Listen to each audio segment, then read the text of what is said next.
하나님께서 우리에게 이 시간 또 말씀 속에 풍성한 은혜 주시기를 바랍니다.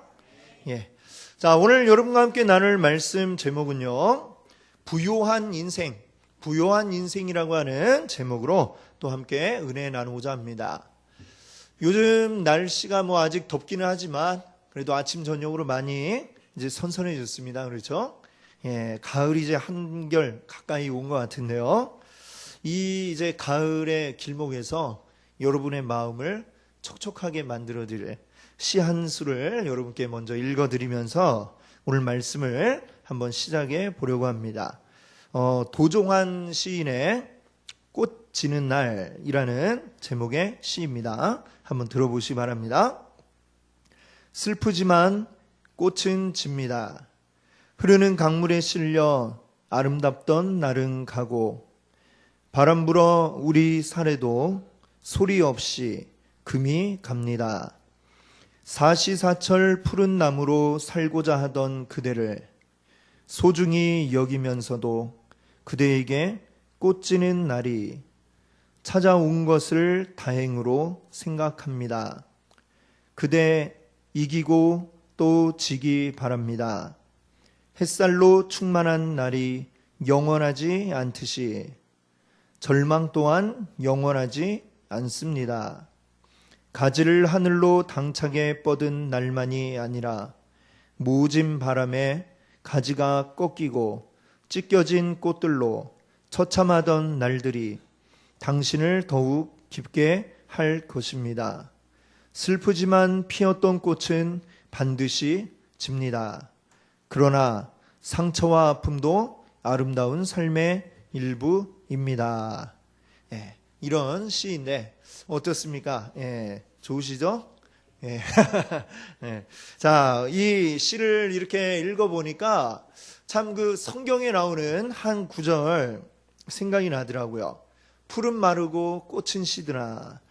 그 말처럼 또 이 시에서 이야기하는 것처럼 슬프지만 꽃은 집니다. 이러는 것처럼 이 세상에 있는 모든 것들이 영원한 것이 없다는 그런 이야기죠. 뭐든지 마찬가지입니다. 우리의 생명도 또 우리가 가지고 있는 모든 소유물도 마찬가지로 영원한 것은 없다는 것이죠. 자, 그러나 우리가 살아가는 데에 영원한 것이 없지만 한편으로는 또 살아가야겠기에 열심히 이 뭔가를 모으고 물질을 쌓아 놓아야만 할 그런 필요가 우리에게 있는 것이 또한 사실입니다. 이것이 영원하지 못할 줄 알고 있지만 그러면서도 또 한편으로는 나에게 들어온 것, 나에게 들어온 이것이 또 나가지 않고 쌓여 있기를 바라는 그러한 마음이 우리에게 있고 그것을 위해서 또 열심히 끌어모으는 그것이 우리의 삶의 일부이죠. 자, 그런데 문제는 나만 열심히 끌어모으는 게 아니고 내 옆 사람도 역시 마찬가지로 끌어모으고 있다는 것이죠. 모든 사람이 다 열심히 끌어모으려 하다 보니까 어떻게 됩니까? 이 땅에 있는 것들은 무한한 게 아니고 한정되어 있는데 그걸 다 자기가 가져가려고 하는 마음으로 모으니까 결국 어떻게 됩니까? 거기에서 이제 싸움이 나오게 되는 것이죠. 우리가 쉽게 돈이라고 이제 생각을 해보면 내가 열심히 돈을 벌려고 합니다. 근데 내가 돈을 벌게 되면 어떻게 됩니까? 내가 번 돈이 어디서 옵니까? 결국 이제 말하자면 남의 주머니에서 내 주머니로 옮겨지는 그러한 과정이 되겠죠. 자, 그러니까 나에게 들어오면 또 다른 누군가는 상대적으로 없어지는 이런 것들이 반복이 될 수밖에 없습니다. 그러다 보니까 싸움이 날 수밖에 없게 되겠죠. 우리가 쉽게는 물건값 더 깎아달라라고 하는 손님과 안 된다, 그렇게 팔면 미친다 라며 이제 싸우는 손님과 그 물건 가게 주인의 이 싸움으로부터 시작해서 더 많은 싸움들이 우리 가운데 이루어지는 것을 우리가 보게 됩니다. 아버지가 물려주신 유산 때문에 형제간에 치고받고 더 나아가서는 법정에 서로를 고소하고 고발하고 그렇게 해서 원수가 되는 이러한 형제들도 참 얼마나 많이 보게 되는지 모릅니다. 오늘 본문 말씀을 보니까 그 비슷한 경우를 당한 한 사람이 나옵니다. 13절을 보니까요, 예수님 곁에 있던 어떤 사람이 예수님한테 이렇게 말합니다. 선생님, 제 형을 명하여 유산을 나와 나누게 하소서. 이렇게 이야기를 했던 것입니다.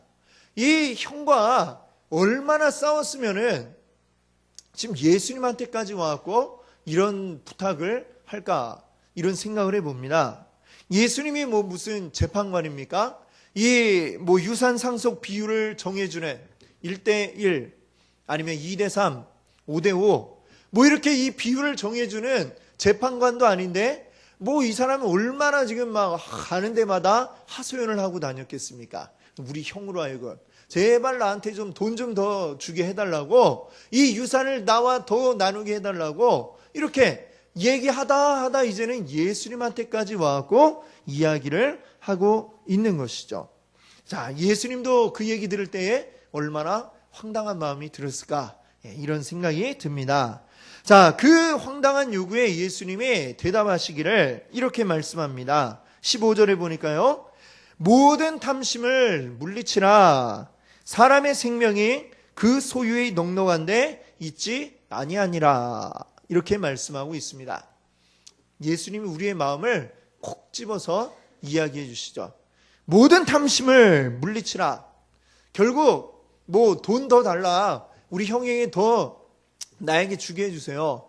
마치 형이 굉장히 나쁜 사람인 것처럼 이야기하고 있지만 결국 그렇게 이야기하는 나의 마음의 본심은 뭐냐? 탐심, 욕심이 내 안에 들어가 있다라고 주님은 이렇게 이야기하고 계십니다.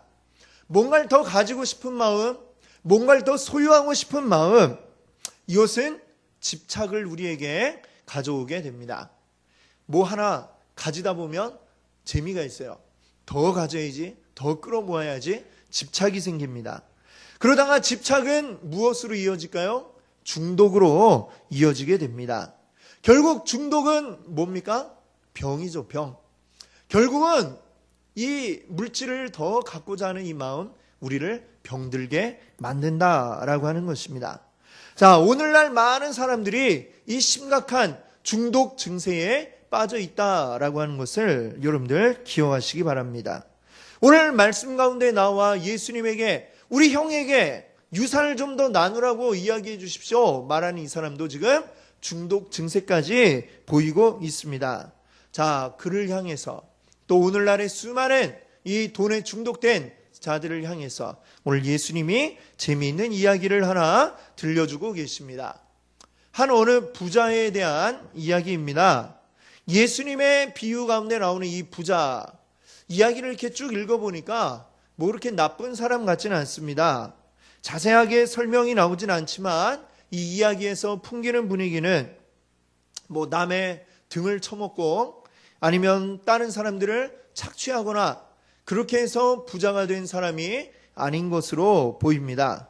다만 성실하고 열심히 일을 해서 많은 이제 부를 이룬 그러한 부자인 것으로 보여집니다. 자, 그 해에도 열심히 일을 해서 많은 양의 수확을 거두었습니다. 얼마나 많이 수확을 거두었든지 자기 창고가 있는데 그 전해에 이제 충분히 모든 수확물을 갖다 쌓아두었던 창고겠죠. 그런데 이 창고가 올해는 얼마나 더 많은 수확을 거두었든지 쌓고 더 쌓을 곳이 없어서 밖에 그냥 내버려 둔 이런 상태일 정도로 정말로 어마어마한 그러한 수확을 거두게 되었다는 것입니다. 쉽게 우리 하는 얘기로 한마디로 얘기하면 대박 난 것이죠. 예. 자, 그 해의 수확은 대박이다, 이런 것입니다. 자, 아주 흐뭇한 마음으로 이야, 창고에 가득 쌓아놓고도 또 쌓을 곳이 없어서 이렇게 밖에다 그냥 두었구나. 바라만 봐도 그냥 저절로 배가 부른 그런 모습이 지금 자기 눈앞에 펼쳐져 있습니다.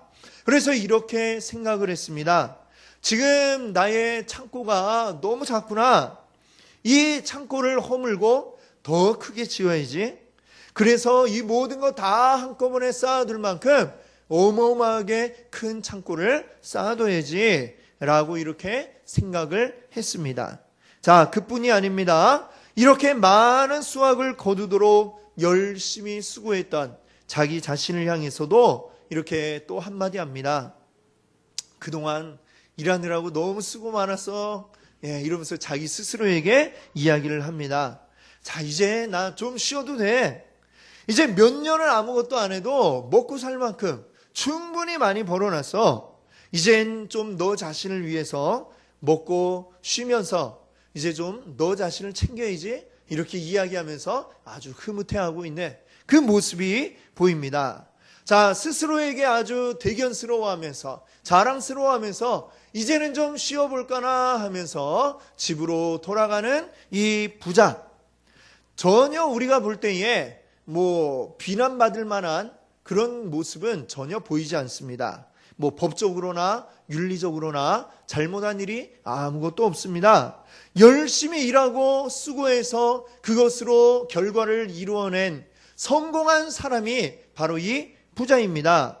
오늘날 우리가 많은 사람들이 어쩌면 자기의 롤 모델로 삼고 싶어하는 그런 사람의 모습이 바로 이 부자의 모습인지도 모르겠습니다.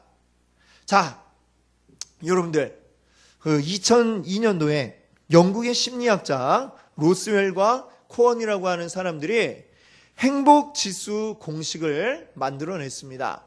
이 행복이라고 하는 것을 이제 지수로 표현을 하는데 어떻게 해서 이걸 뽑아낼 수 있는가 공식을 이제 하나 만들었는데 이 행복지수 공식에 들어가는 세 가지 요소가 있습니다.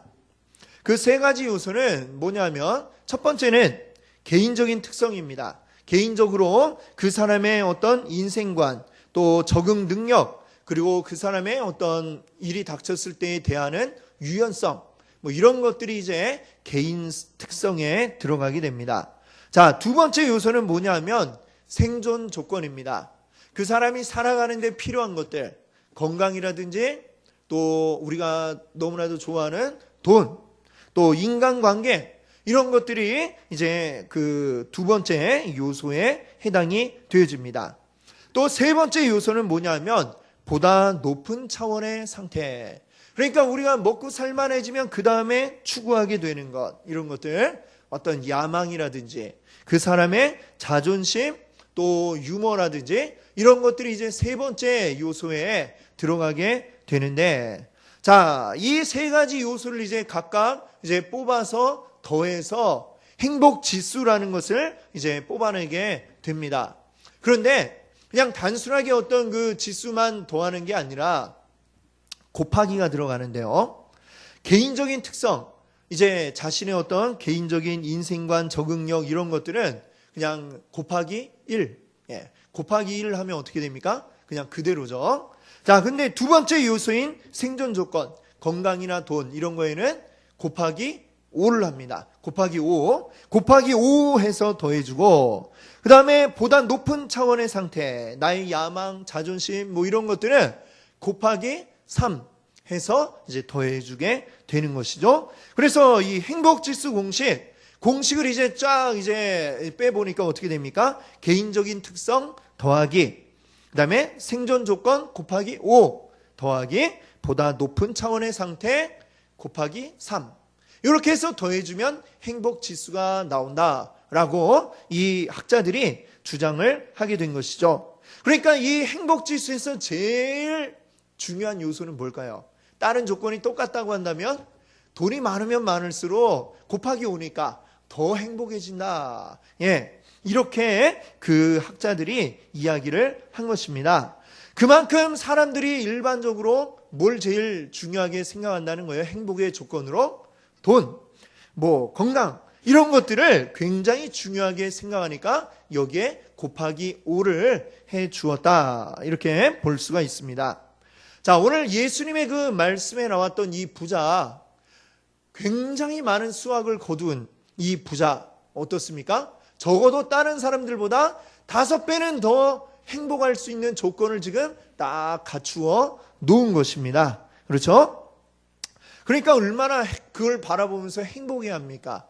이 학자들의 그 행복 지수에 의하면 당연한 그런 모습이죠. 근데 예수님이 지금 그 상태로 끝이 아니라 여기에서 한마디 더 덧붙이시는데 그게 전부가 아니다라고 지금 말씀하고 계신 것입니다.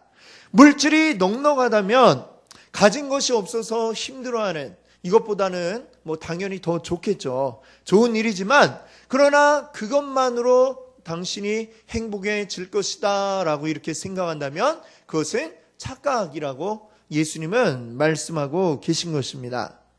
예수님이 말씀하신 것처럼 그날 밤 그 부자가 죽게 된다면 어떻게 됩니까?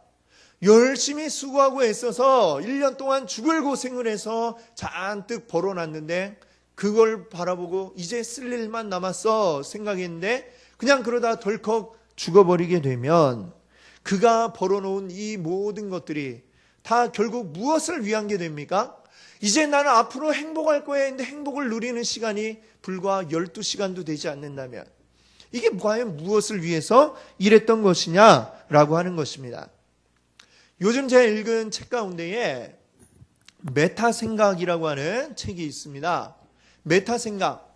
이 메타라고 하는 것은 뭐냐면 뭔가의 위에 또는 그것을 넘어서라고 하는 뜻을 가진 그런 말입니다. 그러니까 메타생각이라고 하면 생각 위에 생각을 넘어서는 또 다른 생각, 이것을 이제 메타생각이라고 하는 것이죠. 이 책을 보니까 보통 사람들이 1차원적으로 이제 생각을 한다는 것입니다. 근데 어떤 세상이 천재라고 이야기하는 사람들, 또 아주 창의적이라고 이야기하는 이런 사람들은 한번 생각한 것을 다시 한번 생각한다는 거죠. 내가 왜 이렇게 생각을 했지? 내 생각을 가지고 다시 한번 생각을 해보는 겁니다. 그러면 남들이 보지 못한 것을 발견하고 함으로써 이제 천재라고 이야기를 듣게 되거나 또는 창의적인 어떤 활동들을 해낸다 이렇게 이야기한다는 것이죠. 자, 이 메타 생각이 이야기하는 것처럼 우리가 흔하게 생각하는 돈이 많으면 행복할 거야. 자, 이 생각을 다시 한번 우리가 생각을 해 보시기 바랍니다.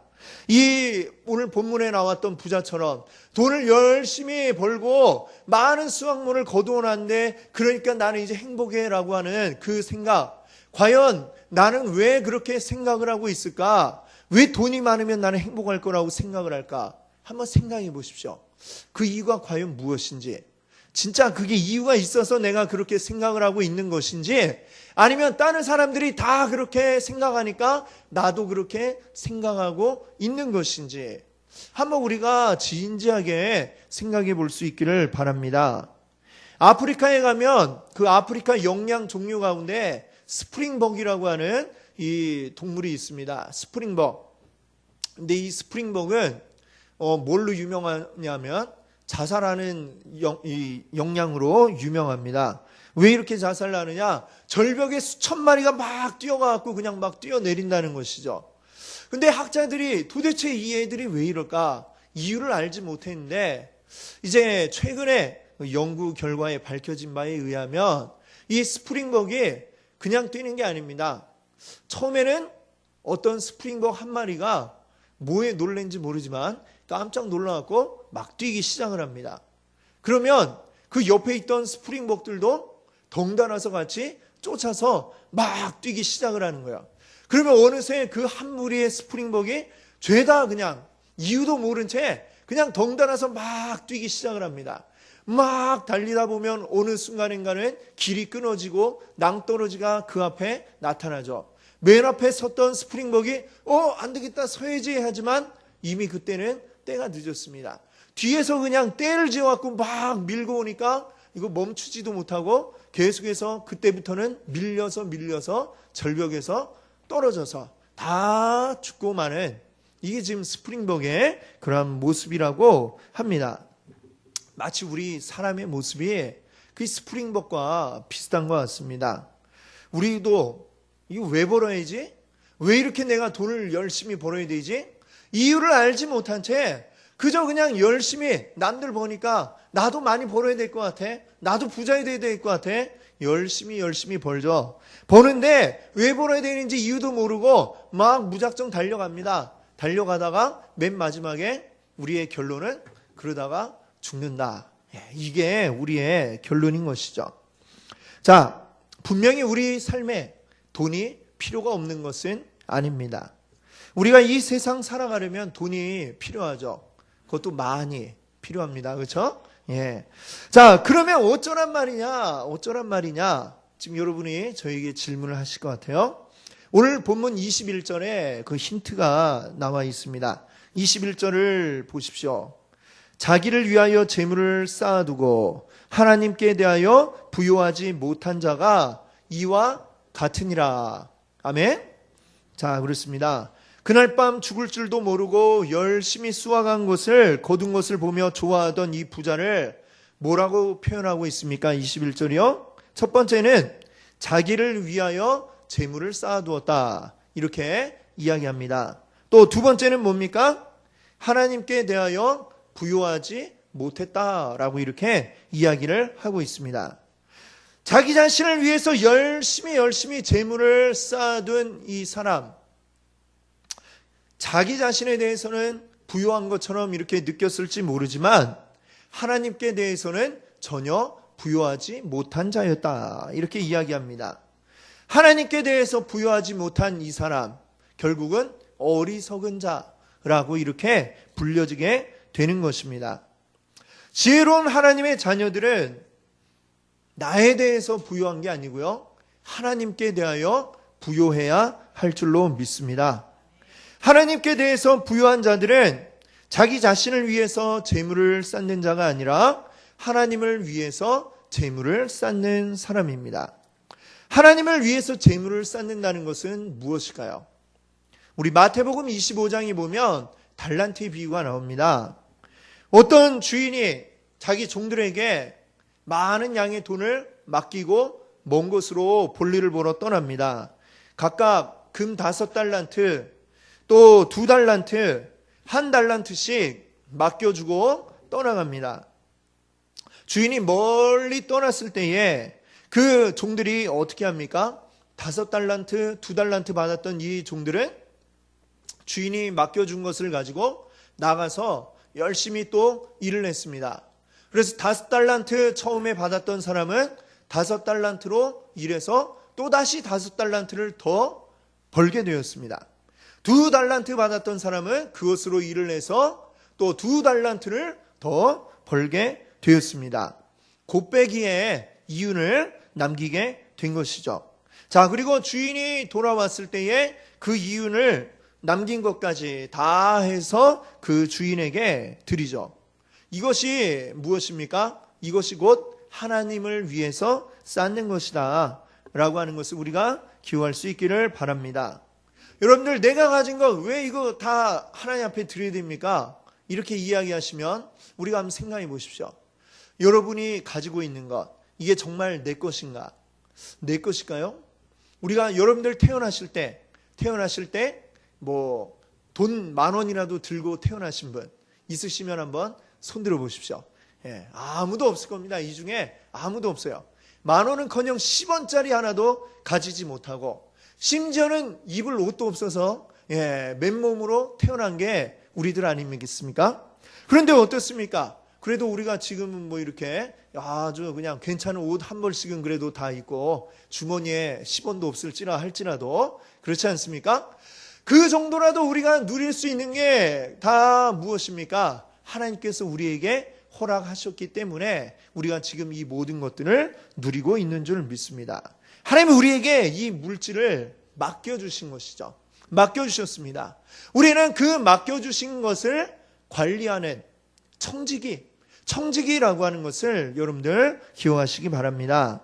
하나님께서 다시 자, 그동안 열심히 일했니? 하고 결산하실 때까지 잘 맡아서 관리하고 그것을 이윤을 불려야 될 책임을 가지고 있는 청지기라고 하는 사실을 우리가 기억해야 합니다.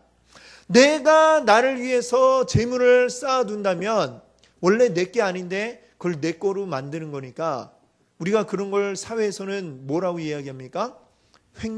횡령이라고 이야기를 하죠. 내 게 아닌데 내 것처럼 막 쓰고 내 집에 막 쌓아두고 회사 돈을 막 우리 집에 막 갖다 놓는 거, 이게 횡령 아닙니까? 횡령. 원래 하나님 것인데 내 것처럼 막 쓰는 것은 우리가 횡령죄를 짓는 것이나 마찬가지인 것입니다. 우리 하나님 앞에 부유한 자가 되어야 할 줄로 믿습니다. 하나님 앞에 부유한 자들은 내가 가지고 있는 게 많거나 적거나 별 상관이 없습니다. 왜요? 원래 어차피 많든지 적든지 내 게 아니니까 나는 그게 많든지 적든지 크게 상관할 바가 없는 거예요. 많이 주셨어도 하나님 것, 적게 주셨어도 하나님 것, 하나님의 뜻에 맞게 그리고 나의 능력에 맞게 합당하게 나에게 맡겨주셨다라고 하는 것을 여러분들 기억하시기 바랍니다. 어찌되었건 우리는 하나님의 청지기라고 하는 신분은 변하지 않는다는 것이죠. 하나님이 아무에게나 맡겨주시느냐? 아닙니다. 하나님 소중하게 여기신 자들에게 이것을 맡겨주셨다는 것이죠. 그러니까 우리가 맡은 이것을 가지고 주어진 여건에서 최선을 다해서 사용하는 것, 이게 바로 청지기의 사명인 줄 믿습니다. 사도 바울을 한번 보십시오. 빌립보서 4장 11절 12절에 보니까 바울이 이렇게 이야기합니다. 내가 궁핍함으로 말하는 것이 아니니라. 어떤 형편이든지 나는 자족하기를 배웠노니 나는 비천에 처할 줄도 알고 풍부에 처할 줄도 알아. 모든 일 곧 배부름과 배고픔과 풍부와 궁핍에도 처할 줄 아는 일체의 비결을 배웠노라. 아멘. 바울은 이야기합니다. 내가 어떤 형편에 있든지 가진 게 없어서 배고프든지 아니면 가진 게 많아서 풍요롭게 살고 있든지 어떤 상황이 되든지 나는 상관이 없어요.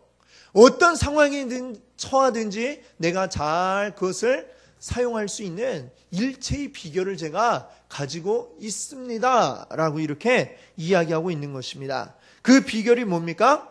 그 다음 절 4장 13절에 있는 말씀인데 같이 한번 읽어볼까요? 내게 능력 주시는 자 안에서 내가 모든 것을 할 수 있느니라. 아멘. 자, 이 말씀을 우리가 오해하면 안 됩니다. 하나님 안에서 내가 슈퍼맨처럼 모든 걸 다 할 수 있어. 이 말씀이 아니라 지금 바울이 이야기하는 것은 이겁니다. 내가 아무리 낮고 천한 자리에 떨어졌다 할지라도 하나님께서 나를 그렇게 두신다 할지라도 그럼에도 불구하고 나에게 능력 주시는 자 안에서 내가 그 어려운 상황도 충분히 다 감당해낼 수 있습니다. 이렇게 바울이 이야기하고 있는 것입니다. 자, 어떻게 이게 가능할까요? 잘 나가던 사람이 갑자기 밑바닥에 떨어졌습니다. 견딜 수가 없죠. 없는 것도 힘들지만 자기 자존심이 허락하지 않아서 견딜 수가 없는 겁니다. 바울이 옛날엔 아주 잘 나가던 사람이었죠. 정말 모든 사람들을 위해 배운 것 많고 가진 것 많고 정말 그 모든 위치가 남들보다 높은 곳에 있던 사람이 바울이었습니다. 그랬던 사람이 이제는 감옥을 전전하는 신세가 되고 때로는 가진 게 없어갖고 사람들에게 도와달라고 이렇게 요청을 해야만 하는 이러한 상황이 되었습니다. 만약에 그 자존심만 내세우고 생각한다면 내가 원래 이런 사람이 아닌데 얼마나 힘들고 어려울까요? 근데 바울은 나는 괜찮습니다. 아무리 이런 어려운 일이 있어도 괜찮습니다. 이렇게 이야기하는 이유가 뭡니까?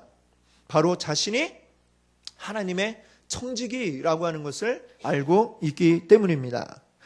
청지기임을 알고 하나님이 나를 위해 주신 것 어떤 상황이든지 나는 이것을 가지고 최선을 다하리라. 최선을 다해 남기리라. 자, 이 마음을 가지고 하나님을 위해서 쌓는, 자기를 위해서 쌓는 게 아니고 하나님을 위해서 쌓네. 그래서 하나님에 대하여 부요한 자이기 때문에 바울은 어떤 상황이든지 이겨낼 수 있는 일체의 그 비결을 가진 것입니다. 능력 주시는 자 안에서 모든 것을 할 수 있다라고 이렇게 외칠 수 있었던 것입니다. 아멘. 자, 오늘 우리의 모습을 한번 돌아보기를 바랍니다. 우리 여러분들은 어떠십니까? 나 자신에 대해서 부유한 자입니까? 아니면 하나님에 대해서 부유한 자입니까? 아니면 나에 대해서도 가난하고 하나님에 대해서도 가난한 그런 비참한 모습인가요? 여러분, 부유한 자가 되시기를 바랍니다. 아멘. 하나님에 대해서 부유한 자가 되시기를 바랍니다. 하나님에 대해서 부유한 자들이 진짜 부자인 줄 믿습니다. 우리 하나님이 이 세상 모든 만물의 주인이시기 때문입니다. 하나님께 충성되고 헌신된 하나님의 청지기의 사명을 감당하는 자들을 하나님이 책임져 주시고, 잘하는 자들에겐 더 많은 것을 주어서 그것을 감당할 수 있게 만들어 주시는 줄 믿습니다. 우리는 하나님의 청지기입니다. 이것을 기억하시면서 우리 하나님께 대해서 부유한 자 되시래 우리 귀한 성도님들 되시기를 바랍니다. 함께 기도합니다.